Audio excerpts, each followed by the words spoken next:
আজ আমি বানাবো ইলিশ মাছের লেজা আলু বেগুন দিয়ে ঝাল ঝাল একটা তরকারি। কড়াইতে সর্ষের তেল গরম করে ইলিশ মাছের লেজা দুটো আমি ভেজে তুলে নেব।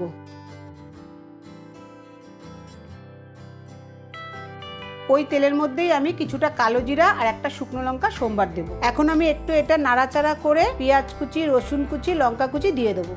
দিয়ে আমি একটু ভেজে নেব।